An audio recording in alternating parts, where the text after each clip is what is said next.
Ladies and gentlemen, good day and welcome to the Triveni Engineering and Industries Limited Q2 and H1 FY26 earnings conference call. As a reminder, all participant lines will be in the listen-only mode, and there will be an opportunity for you to ask questions after the presentation concludes. Should you need assistance during the call, please signal an operator by pressing star then zero on your touchtone phone. I now hand the conference over to Mr. Rishabh Barar from CDR India. Thank you, and over to you, sir. Thank you. Good day, everyone, and a warm welcome to all of you participating in the Triveni Engineering and Industries Q2 and H1 FY26 earnings conference call. We have with us today Mr. Tarun Sawhney, Vice Chairman and Managing Director, Mr. Suresh Taneja, Group CFO, Mr. Sameer Sinha, CEO of Sugar Business Group, Mr. Rajiv Rajpal, CEO, Power Transmission Business, as well as other members of the senior management team. Before we begin, I would like to mention that some statements made in today's discussion may be forward-looking in nature, and a statement to this effect has been included in the invite which was shared with everyone earlier. I would also like to emphasize that while this call is open to all invitees, it may not be broadcasted or reproduced in any form or manner. We will commence this call with opening remarks from the management, following an interactive question and answer session. May I now hand it over to Mr. Tarun Sawhney. Over to you, sir. Thank you very much, Rishabh. Good afternoon, ladies and gentlemen, and welcome to the Q2 H1 Fiscal 26 earnings conference call for Triveni Engineering and Industries Limited. The key numbers for this half year are the revenues from operations increased by about 18.4% to just over 3,300 crores. The PBT stood at 32 crores versus 11.5 crores for the same period for the last half year, and the PAT stood at 23.5 crores against 18.6 crores for the previous corresponding period. We have quite a lot to discuss on this call, and there have been lots of important announcements and movements in the markets affecting all of our businesses, and I hope to be able to cover all of that over the next 60 minutes or so. The net turnover for H1 increased, as I mentioned, by 18%, supported by a 21% increase in sugar and its allied businesses, and an 8% increase in the engineering businesses of the company. In Q2, the net turnover increased by 14%, which was supported by a healthy double-digit growth across both business segments.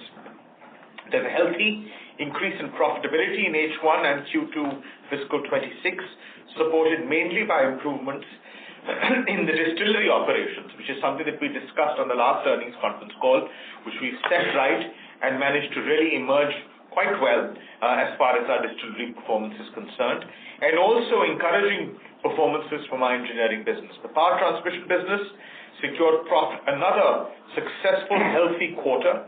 The sugar business profitability remained a little subdued, however, in this quarter, in view of the major period of the half-year off-season and no manufacturing happening during the quarter under review.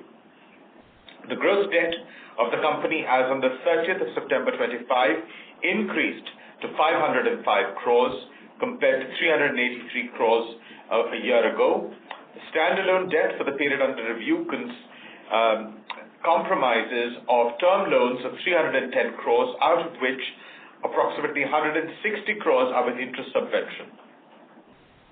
On a consolidated debt basis, our numbers are 753 crores of gross debt compared to 536 crores on the 30th of September 24, and our overall cost of funds stands at 6.4% in Q2 fiscal 26, which is about 30 basis points lower than the 6.7% in the previous corresponding period. So that's quite a positive movement. Turning to the business-wise review, in the sugar business, the revenues for H1 increased by 22%, supported by a 14% increase in sugar dispatches and a 4% increase in realizations. For Q2, the revenue increase was 27%, supported by 15% volume growth and 5% in realizations. Both, of course, were very important for the performance of the sugar part of our business. The substantial period of H1 26 and the entire Q2 fiscal 26 represents the off-season period, and no manufacturing operations takes place during Q2 fiscal 26, and therefore all expenses relating to that have been expensed out. The results also include income of 16.81 crores in the sugar business arising from the upward revision of the power tariff announced by UPERC with effect for the 1st of April 2024. The increase in the cost of sugar sold could not be fully offset by higher sugar realization price, and higher sales volume is the most notable point for the sugar business for this quarter under review.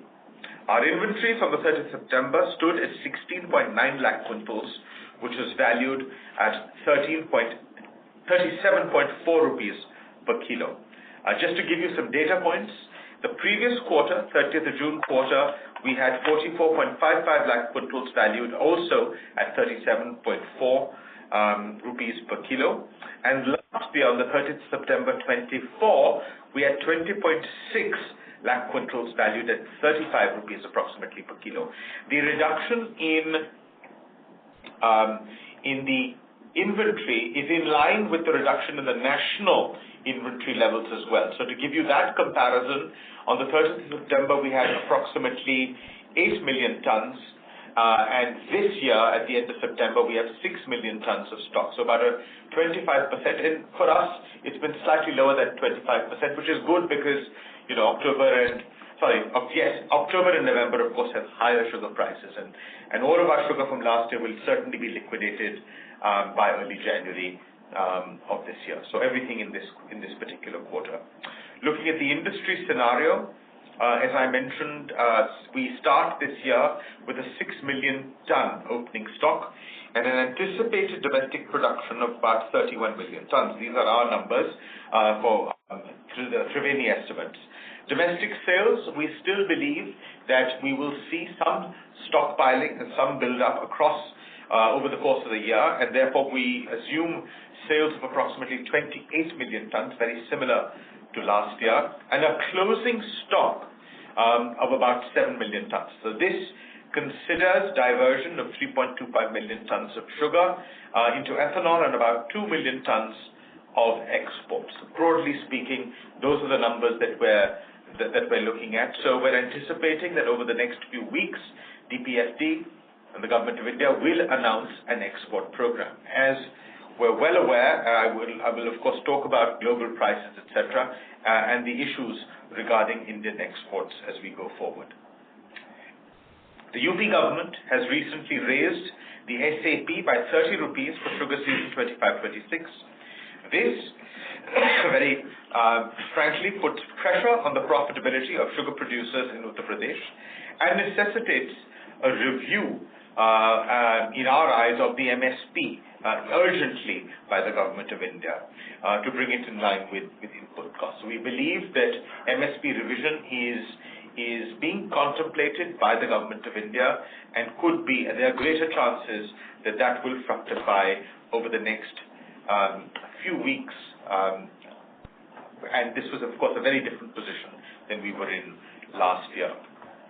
There have been many representations made by the State Millers Association as well as private millers to the Government of Uttar Pradesh for subsidies with respect to the enhanced SAP, a record SAP that has been announced by the UP state government.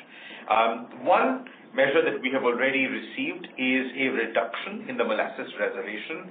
On B, that is a reduction of 19 to 18%. On C, it works out a reduction from 26.18% to 24.84%, about a 1.34 percentage improvement, and it's effectively just under a rupee in terms of cane price impact. So not substantial, but something. We are also anticipating an increase in the transportation in the transportation allowances, possibly up to 3 rupees is what has been requested, which will equate to between 1 and 1.5 rupees on cane. We're also looking at an increase in the country liquor reserved price, and that is something that is being contemplated over the next few months. And again, that will result in a few rupees on cane in terms of benefit. The industry has also asked for direct subsidy to help ensure that cane prices are paid duly and the farmers focus on plantation of sugarcane for the following season. I think this is something that the industry and the government of India are very much aligned, that they want all the marginal lands that were being diverted to other crops, including maize, frankly speaking, to be diverted back to sugarcane and work to be done very proactively in terms of enhancement of recovery and thereby impacting the farmers' take-home income, especially next year when we move into the election period as far as the state of Uttar Pradesh is concerned. Looking briefly at the international scenario, the latest estimates point towards an over 4 million ton surplus. In fact, it's pointing to an even higher surplus than that, and that has had a massive impact on international sugar prices. If we look at the March contract, it's at $407 per ton for whites, and December's at $412. So these are multi-year lows as far as the market is concerned. And at these prices, Indian sugar being exported would be a great challenge. However, the requests that have been made to DPFT are that the industry be given a much longer period to evacuate the 2 million ton assumption that one has taken for the export of sugar. And if that is granted, and we do have the benefit of, let's say, 3 quarters to export that quantity, there is a very real likelihood that we will have an opportunity to be able to do it. Also, with an early announcement of exports, we may have factories in Maharashtra, if they so choose to, for cash flow reasons or others, export raw sugar, if the market corrects ever so slightly from here. So, these are very definitive possibilities, etc., and we do see this as a essential component to maintaining sugar prices as we go forward. So despite the large amount of sugar being produced, the smaller diversion to ethanol that had been anticipated, and a challenging position to be able to export, I still believe that we will have moderate sugar prices over the coming years. So I don't necessarily see any cause of any alarm, and neither do I see any real reason for any massive increase in domestic prices, and they will of course vary. If we do manage to secure the 2 million ton export, and this, which means that we will have a 7 million ton opening stock on the 30th of September 2026, I think that will bode well. And so we will perhaps be able to inch forward as we come towards the end of the next sugar year. So I think it's an interesting scenario. I don't necessarily think that there is, I think all the bad news has been factored in. I think from this point onwards, we will certainly look at more positive news. Turning towards the alcohol business, the sales during the quarter were down by 6%. Consequently, the closing stock, and this was because of the supply disruption due to an export fee notification. The closing stock of alcohol stood at 167 lakh litres at the end of September compared to 62 lakh litres last year. We rectified a lot of that, and a lot of that closing stock has been evacuated over the last 5 weeks, and of course a lot more to be able to return us to a position of normalcy. The average realization price during Q2 is lower due to an increase in the share of ethanol produced from FCI rice. We have registered a significant improvement in the profitability on the back of correction of input prices, particularly maize, and a much stronger focus on cost optimization. I'd like to give you just some comparison and some ballpark estimates.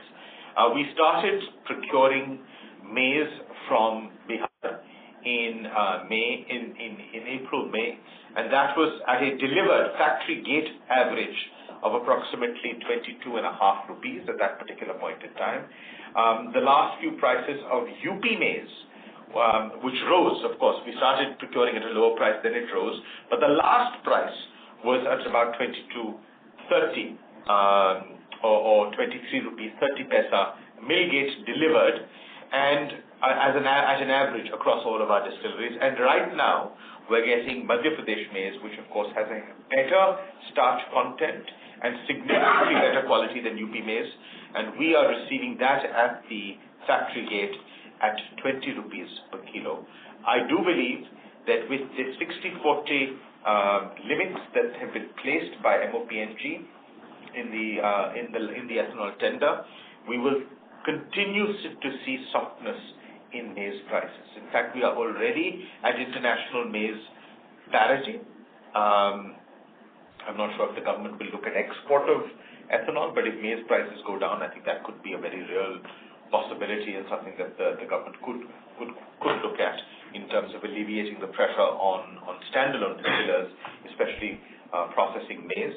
But I think that over the next few months, as the Madhya Pradesh crop looks very good with descending prices, and as we move towards the Bihar crop, which is important for UP-based grain procurers like ourselves, that will also start with sufficient softness.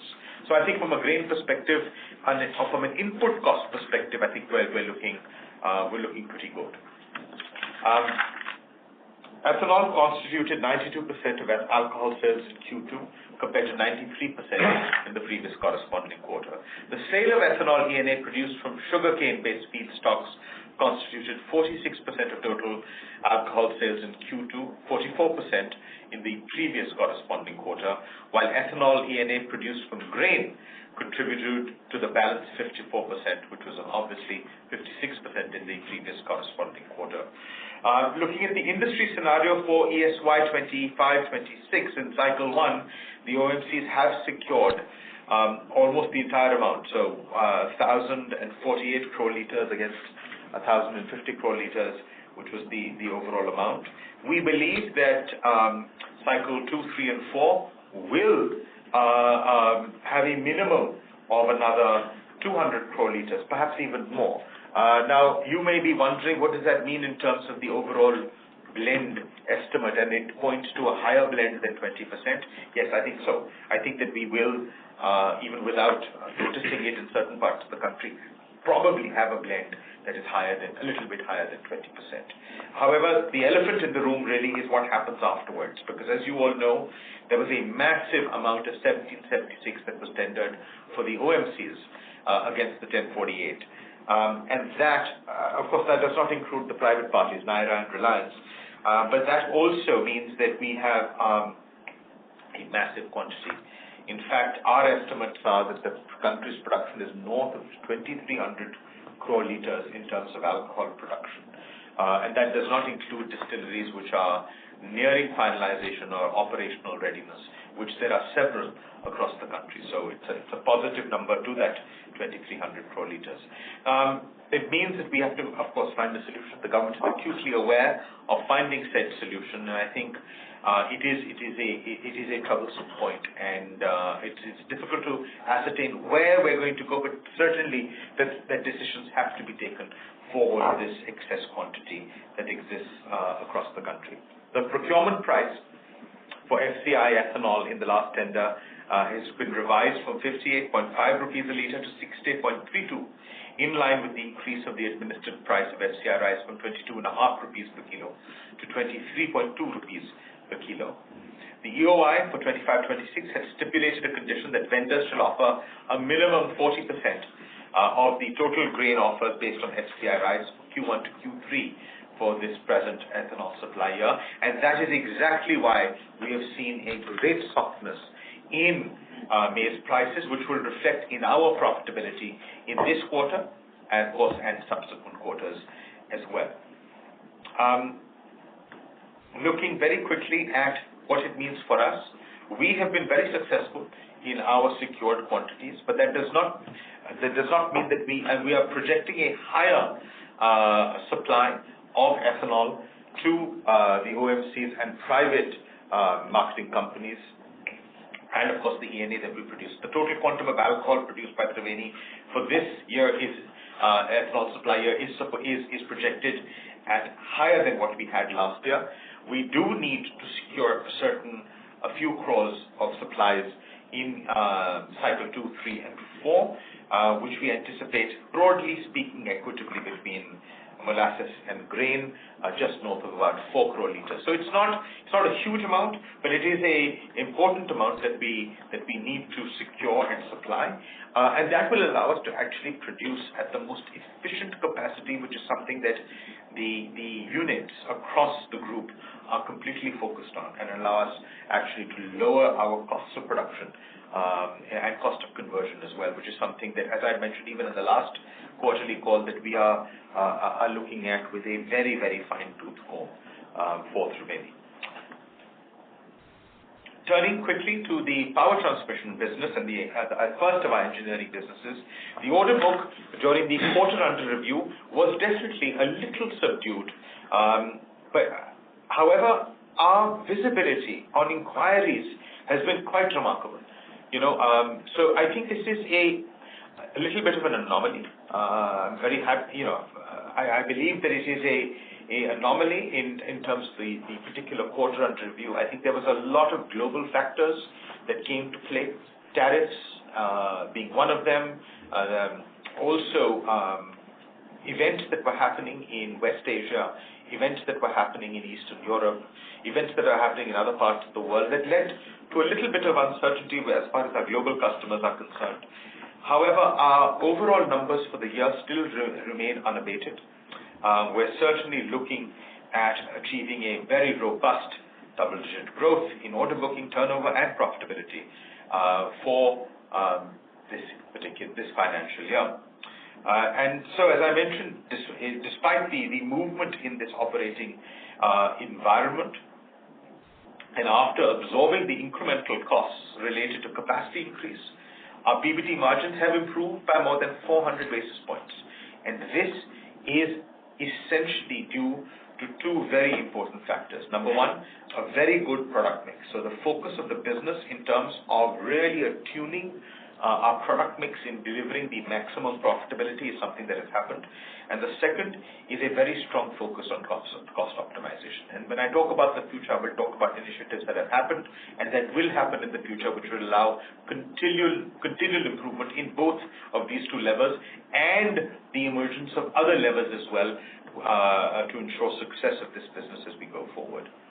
During the first half year of 26, I'm delighted to report that we have registered 9 new OEM customers in our product segments, and some of them are marquee industry names globally. And this is very, very important to share because I've mentioned in previous calls that we're doing a lot of work in terms of qualification orders.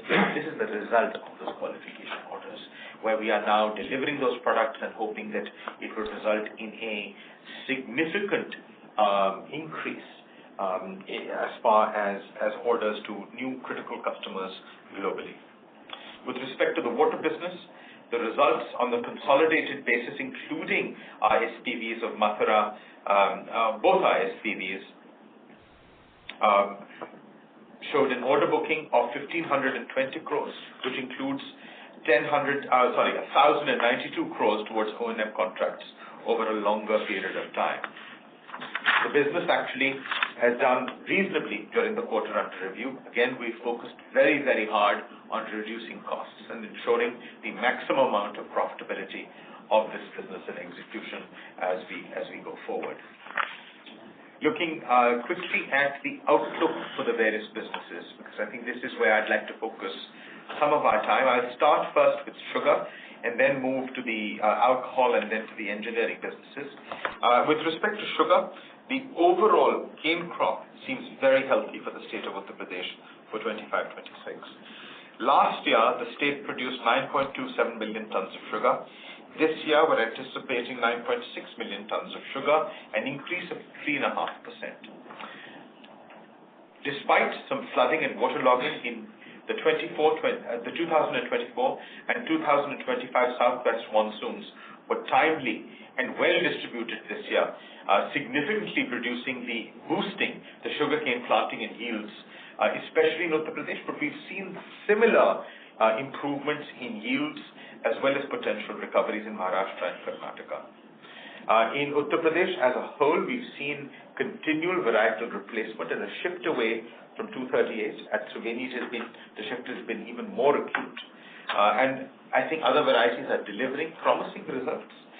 Perhaps not as magnificent as 238 in its prime, but pretty close. And I think we're going to see a lot of change because there are so many varieties that are being considered right now, and there's so much promise, frankly speaking. And I can say this for the first time. I've not said this before, but I'm very heartened to see the impact of some of the trial varieties, etc. And they will form a very important part of our development programs as we move to spring planting in February, March of 26.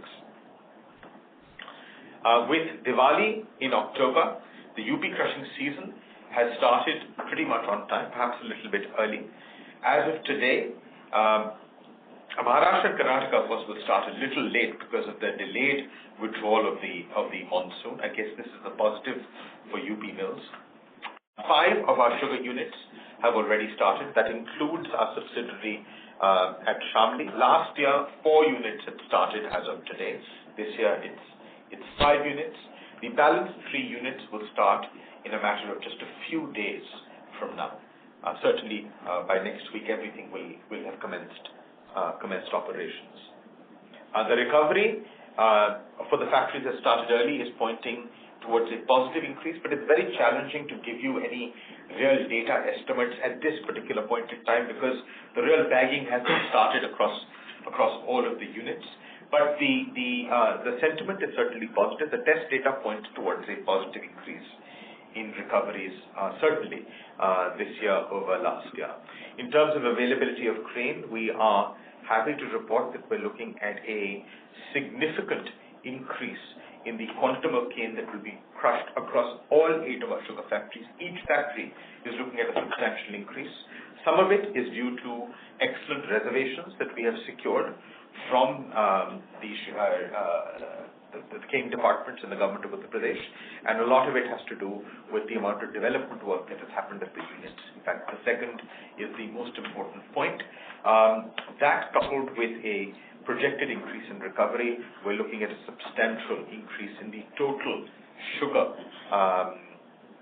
this year versus last year. I'm hesitant to give a actual number in terms of the increase in sugar, but I would like to just share that it will be a very handsome amount in terms of overall sugar production. And that would be very good because it will mean a relative lower cost of production and a spreading out of our costs over a larger number of bags, etc.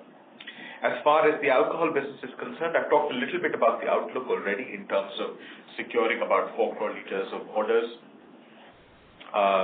through cycles 2 through 4, as well as through the private marketing companies as well. We're very confident that we should be able to achieve all of that and have our distilleries run at peak capacities in this supply year. Turning quickly to the power transmission business, from an India perspective, we're looking at strong manufacturing and investment demand as of today.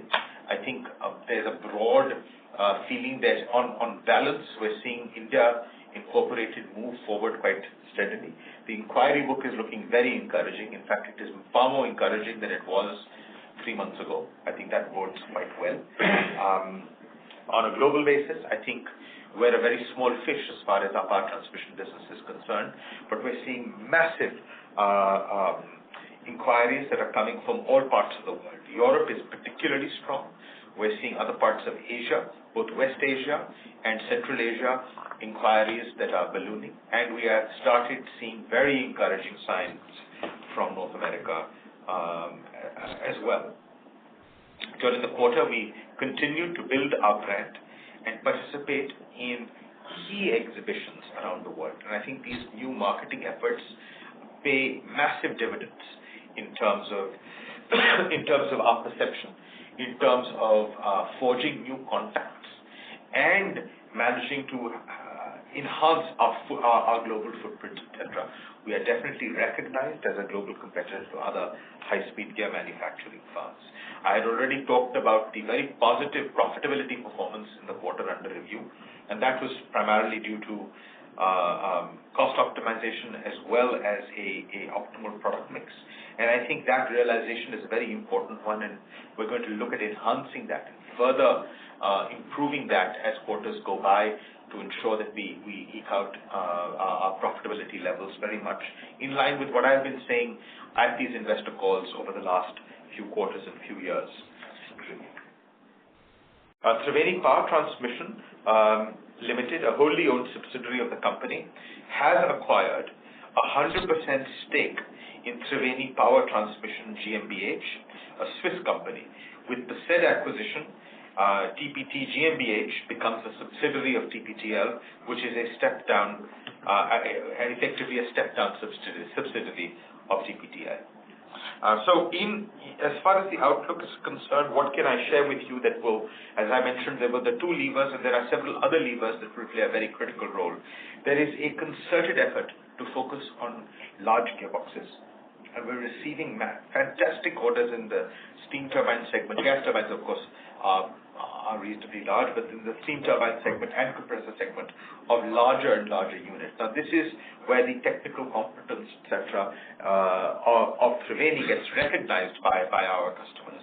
There is a concerted effort to focus beyond steam turbines, and our focus on compressors, gas turbines, and other high-speed gearboxes has been critical in terms of diversifying our product scope and supply. Design and development has taken on a new form, and I think there's been a huge amount of work that is being done right now, where we expect impacts in the next financial year in terms of cost improvements and also reduction in terms of time and standardized models, the development of more standardized models to be able to further improve the manufacturing time of a lot of our gearboxes. From an IT perspective, and this is absolutely crucial, and this is also for all of Triveni, but I'll talk about a few extra things that are happening at Triveni Power Transmission. There's been a significant amount of development in the last quarter. For the group as a whole, there's a massive migration in terms of our enterprise resource planning solution that is happening, which will be over. It will allow us massive in terms of our digital advocacy and migration initiatives. It will allow us to be able to use data in a very powerful form by Q4. It will start, actually, the migration will end, and so our usefulness will start in Q4 of this financial year. However, at PTB, we have two other important digital migration initiatives with respect to CRMs as well as a digital factory and the creation of digital twins that are underway, which will allow us really to be able to create enhanced levels of stickiness as far as our global customer base is concerned, allow us to be far more proactive in terms of responsiveness to our customers, all the way from inquiry all the way to post-installation and commissioning management, etc., and allow us to have complete control of the manufacturing process in a way that we've had pretty good control, but it allows us to continuously enhance that control over manufacturing at Mysore. Looking very quickly at our water business, we are looking at new opportunities emerge in recycle, reuse, and zero liquid discharge, and on an EPC and HAM basis. So there are new projects that we are tendering for, and we're seeing more traction as far as water is concerned, more positive traction intended towards conclusion. And I think that bodes well because it's been a long time coming. It's quite exciting to see that the water market is turning quite exciting. We are evaluating international opportunities and intend on participating in several more tenders in water and wastewater treatment projects internationally.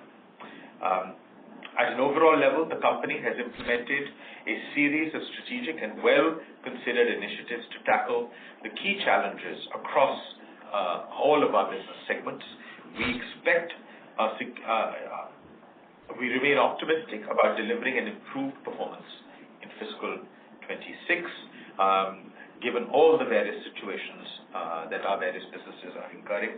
And lastly, I'd like to comment on the scheme of arrangement, the proposed amalgamation with SSCL and the demerger of the power transmission business. The proposed scheme has been approved by the stock exchanges, and the process is obtaining approval of NCLT. The meetings of stakeholders under the NCLT process has been scheduled for the end of November and early December for the two companies, and that means that we're very much on track as far as I had said for this culmination in Q4 of this fiscal year. So with that, I would now like to pause my opening comments and open up the floor for questions. Thank you very much. We will now begin the question and answer session. Anyone who wishes to ask questions may press star and 1 on their touchtone telephone. If you wish to remove yourself from the question queue, you may press star and 2. Participants are requested to use handsets while asking questions. Ladies and gentlemen, we will wait for a moment while the question queue assembles.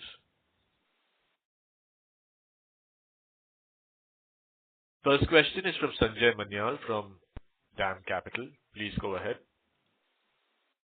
Hi, sir. I have a few questions. First is about the ethanol part. You have mentioned that maize ethanol margins have improved significantly.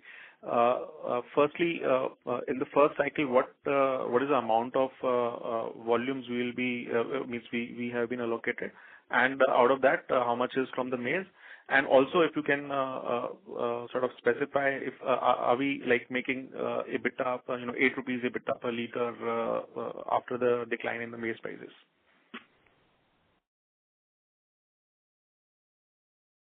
So, Sanjay, I'm afraid we don't give a breakup of what we've got, maize versus rice versus ethanol. But in answer to your second question, yes, we're making a higher margin than what you're anticipating. I would say 30, 40%, 50% even higher. Okay. Right. So my question was... Okay, so I mentioned 8 rupees, so what you are trying to say is that we are probably will be making anywhere between 11 or 12 rupees a liter. That's right. From maize. Okay, perfect. No, so from my capacity perspective, or rather from the allocation perspective, my question was regarding, because you mentioned that the total capacity of ethanol is now 2,300 liters, if I'm not wrong. And given the fact that 20% ethanol would require not more than 1,200 crore liters, and maybe another 250 odd crore from the ENA. So total demand will be 50, and so most of the industry level capacity utilization will not be more than 65-70%. That's what my understanding is. So can we like assume that your capacity is 26 crore liters? So in that sense, you will also be running at similar levels of utilization. No, I think that's not correct. I think that we will be running at, you see, the total capacity as far as Triveni is concerned depends on whether you use maize or don't use maize. So you have to factor that out. So it depends on the proportion of maize that we actually convert during the year, because that has, as you know, when you're using maize, it is 20% lower. Your capacities are 20% lower. So when you're looking at 26 crore liters, it is not with maize. However, whatever portion you use with maize reduces it. So we anticipate functioning at 100% capacity utilization. However, the margins in maize are actually very attractive, and therefore we will, with the 60-40 rule, try and maximize what we can do with maize as well. Does that answer your question? Yes, sir. It was pretty helpful. My second part is on the sugar recovery. Though you mentioned it's an early time, it's just a week that you started your operations. If you can get a sense from the fact that you have changed the sugarcane variety in your catchment area from CO0238 to the other newer varieties, what is your sense or what is your understanding that what kind of an improvement we can see in sugar recovery? And also, you mentioned that there has been a reallocation of the command area. So, what kind of an increase we can see in the sugarcane crushing in the current season? Okay. So, it's actually a combination of the two things, and without giving you an actual number, which I think you're alluding to a number, without giving you an actual number, I think, let me talk about recovery first. Recovery is impacted by three very important factors, okay? The first is rainfall and water, okay? The water is untimely rains, and it is also flood water that impacts us in certain factories. As you know, and I've talked about this on previous calls. When we stand today, we've had a reasonably dry last 30 days. Okay, that's been very good. The last 2 years, actually before the factories have started, we've had rains in the last 30 days before the season started, which has led to a lot of soil moisture, and it's still led to a little bit of weaker poles as cane comes. By and large, the drier start, I think it's been very good, and this year has been relatively drier. So that is a positive attribute. The second is with respect to disease. So last year, we had some amount of red rot at a certain number of our factories. I talked about 3 of our factories having been impacted more than others, and the remainder having been relatively unscathed. And a lot of work had been done in terms of not just roguing, but replacement and taking out of these red rot clumps and plots, and actually getting farmers to plant other crops in that area so that the soil received a break. Which is technically the system. I mean, if you have red rot, you're actually not supposed to plant sugarcane. You're supposed to plant something else, and then return to sugarcane a year or so later. So a lot of that has already happened, which means that the diseased cane that will be coming to the Triveni factories is a massive reduction. We anticipate. I'm not saying that we've gotten rid of all red rot, because we do have 238.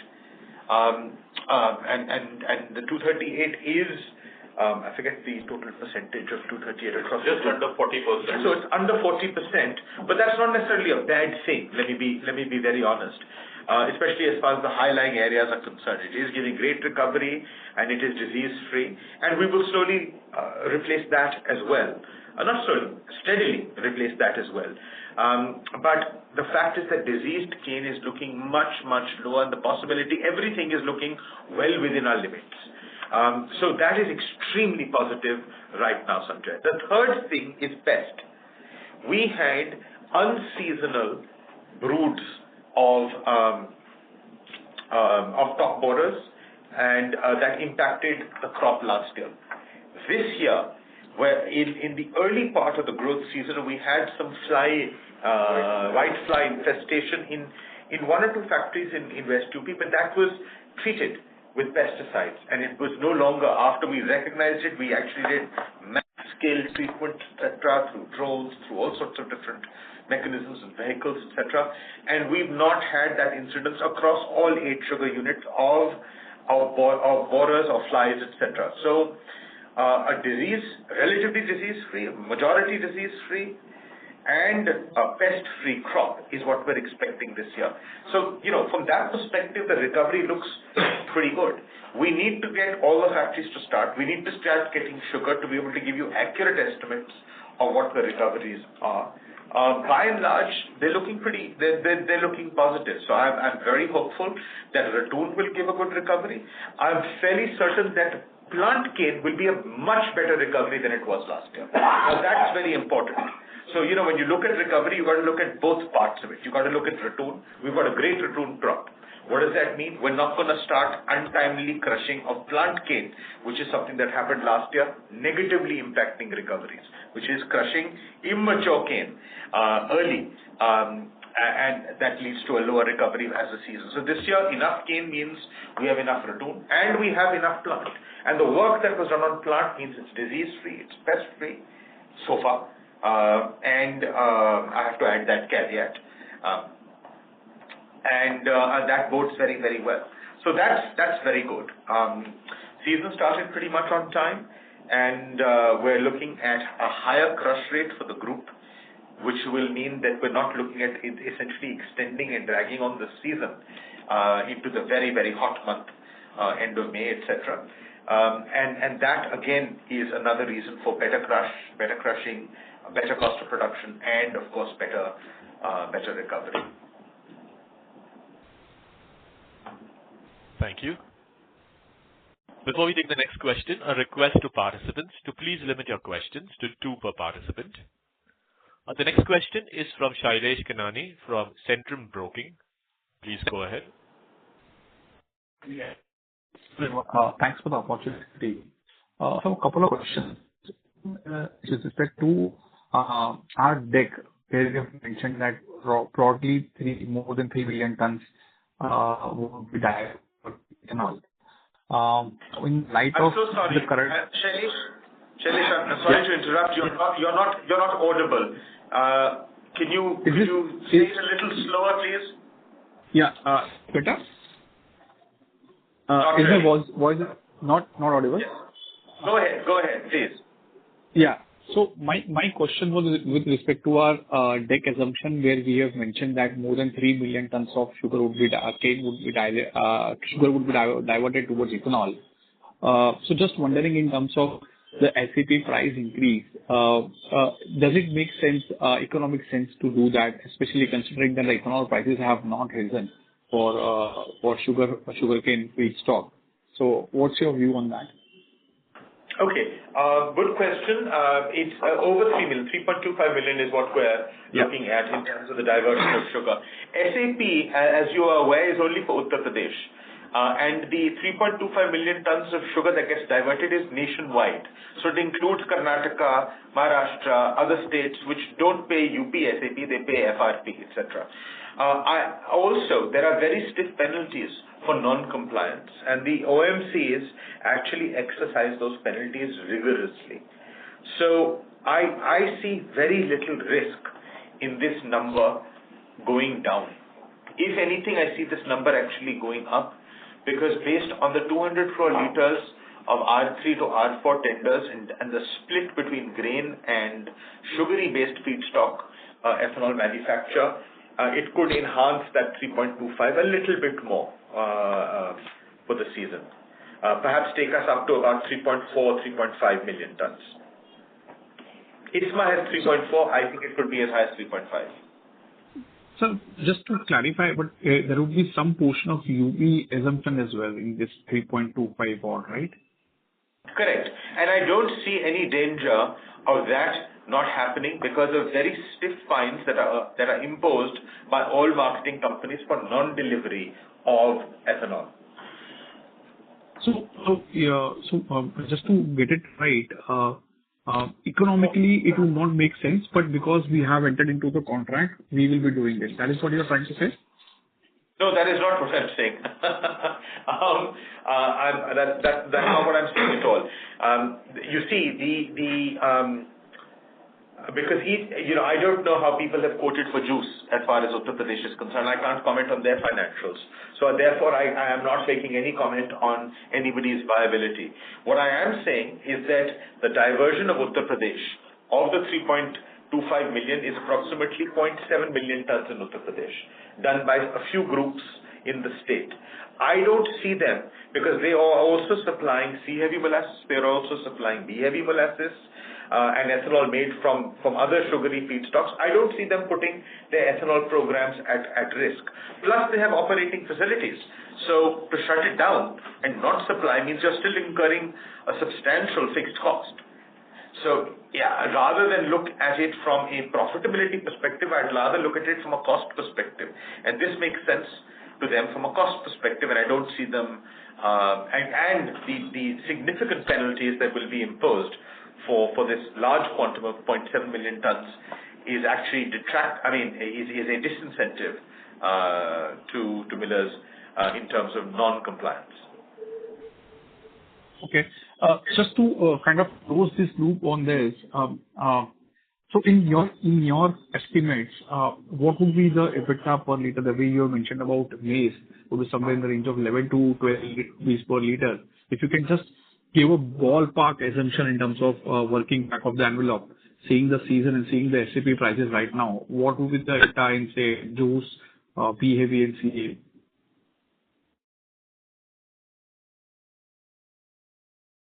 So, as far as juice is concerned, we're not making juice, so I can't offer you the EBITDA calculations for juice since we have not tendered for juice.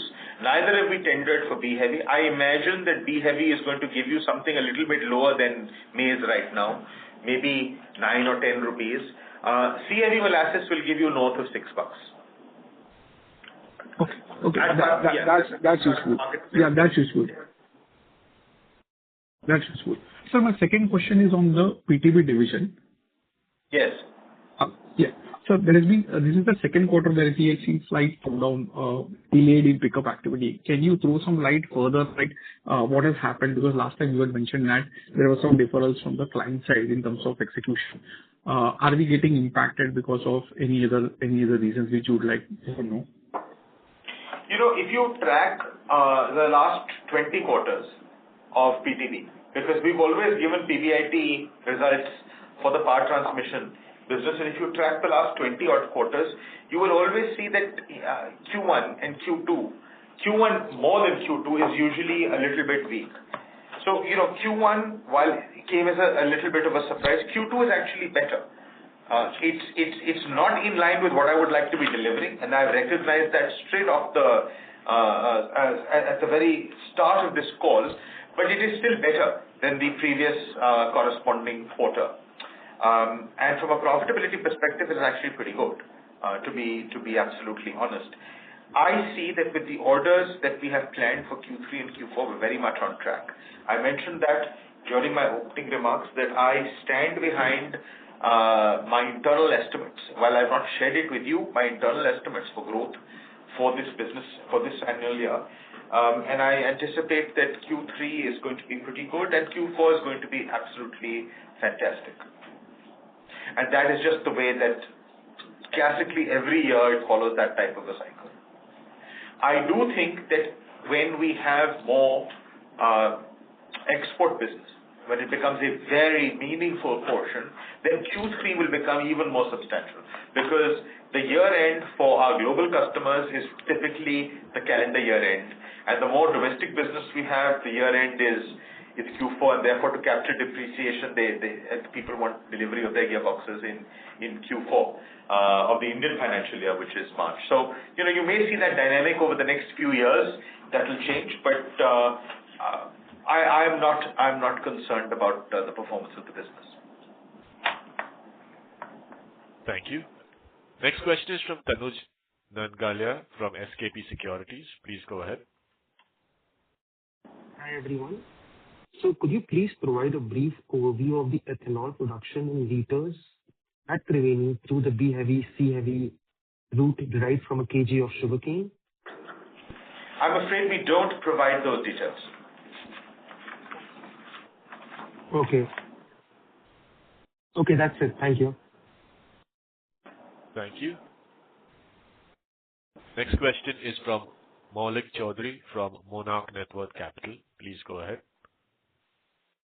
Hello, sir. Am I audible? Yes, you are. Hello. So, yeah, I have a few questions on our power transmission business. So, particularly on the domestic side, over the last two to three quarters, our order inflows have been relatively subdued. So, could you please provide some clarity on this? Second, given our H1 order inflows were subdued, but what kind of order inflow are you expecting in H2, both in domestic and export market? And third question is, could you share the breakup of current closing order book between short tenure and long tenure? And within long tenure, how much is attributed to defense? Absolutely. So, let me answer your first question. As far as you see, I think it's important to also note that our large domestic OEMs have at least the two large domestic OEMs in the steam turbine space have now converted their business to supply to the world from India. And as a result, while there may have been some softness in Q1 and Q2, and there definitely was with respect to domestic order build-up, I think from a global perspective, things were moving along a little bit better. I don't see that the case. We are almost halfway through Q3.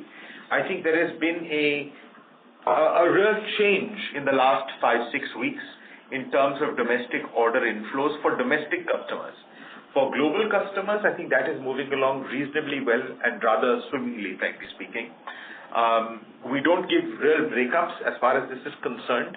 And frankly speaking, we only find out whether the gearbox is going internationally or domestically a little bit late into the process. It's not right up front. But I think that we're seeing a change in domestic demand, certainly. And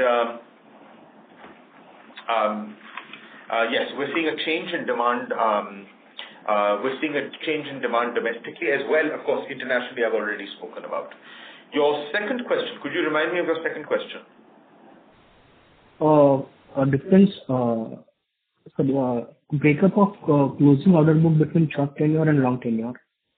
So I thought that was your third question. In terms of the breakup of short tenure and long tenure, as of September 26, our short tenure is 210 crores and long is 185 crores. Total is about 395 crores. The previous corresponding year, the shorter was 239 crores, the longer was 106 crores, about 345 crores. So there's been an increase in the total order book of about 15% from quarter to quarter. And sir, and within long tenure, how much is attributed to defense? So as far as the long tenure, as far as that is concerned, the vast majority of that is defense, and in the short tenure, there's very little defense. The exact numbers you can perhaps contact us offline and we'll share it with you. It's just that I don't have it on hand with me right now. Okay, sure, sir. Thank you. Thank you. Next question is from Sanjay Manyal from DAM Capital. Please go ahead. Yes, just one question I have on the PVC business. I think this quarter you have seen almost 400 basis point plus kind of a margin improvement. And you have mentioned that this is because of the favorable product mix. But what could be the normative margin in this business, EBIT or EBITDA margin? And specifically from the defense part, you will be commencing your facility in December. So what can we expect from this defense facility, say in FY27? What kind of an order, we have, the bigger order, if we have from the defense, and on what can we expect in FY27? So for the half year, the power transmission business has a EBITDA margin of about 36%. PBIT margin of 36%. I think it's part of our results. It's given in terms of the segmental breakup. And as far does that answer your first question? Your second question, as far as defense is concerned, yes, a lot of the long-term order books that we have will get executed. The facility will be up and running in December of this year, which is exactly what I had mentioned 3 months ago when we spoke. I think in terms of what you can expect in the following year, while I don't give estimates in terms of production, I think it will go a long way to have a facility on the ground, showcasing not just to the Navy and to the armed forces, but also to partners around the world. And in our presentations and in our participation in global defense events and exhibitions, etc., we're seeing a lot of traction. So I think that the fact the facility will be off the ground will be a massive sales point in terms of attracting partners to us. Now, in terms of what does that mean for financial year 26-27? I think that is very difficult, Sanjay. It's very difficult because defense orders now, with the way the world is, some of it you're seeing a little bit more urgency. You're seeing a little more advancement of orders. You're seeing a little more acceleration. So it's not necessarily everything long term. You're seeing a lot of short term stuff that is also coming up. But it's very difficult to ascertain. It's a business that, because it's a younger business for us as well, these numbers can vary quite dramatically. I'd be hesitant to give a number, but to have the facility off the ground is a very big step in terms of the credibility in terms of the footprint and the manufacturing capability of our business. Right, sir. Right, sir. No, understood this. What I meant by this first question about 400 basis point improvement, so we have seen a 41% kind of PBIT margin this year. So we should not take this as a normalized should be 36% as you have mentioned in the first half. No, that's not what I mentioned. That's not what I'm saying at all. You're taking quarter and half year. Yes, the quarter was very good. We would like to deliver the best possible EBITDA margins, and I think we're very much on track. 41% is very, very high. Okay, I think that is a tough ask. To be brutally honest, but we don't necessarily have to reduce 500 basis points.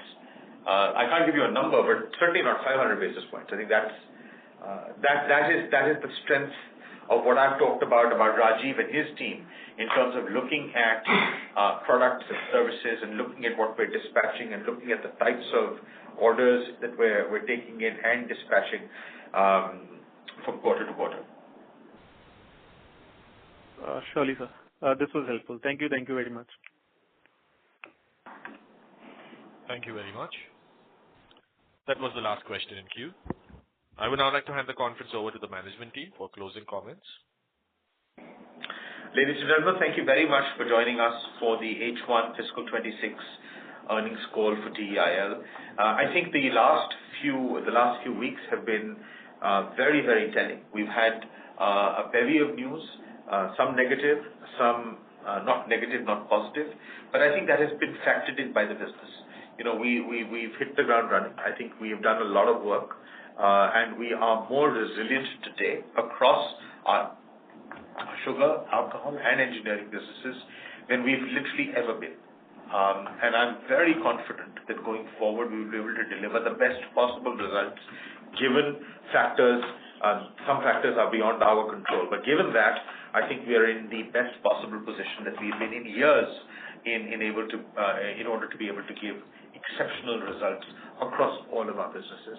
I look forward to discussing our Q3 results with you in about 3 months' time. Feel free to contact Himanshu in case you have questions that have not been answered in this call.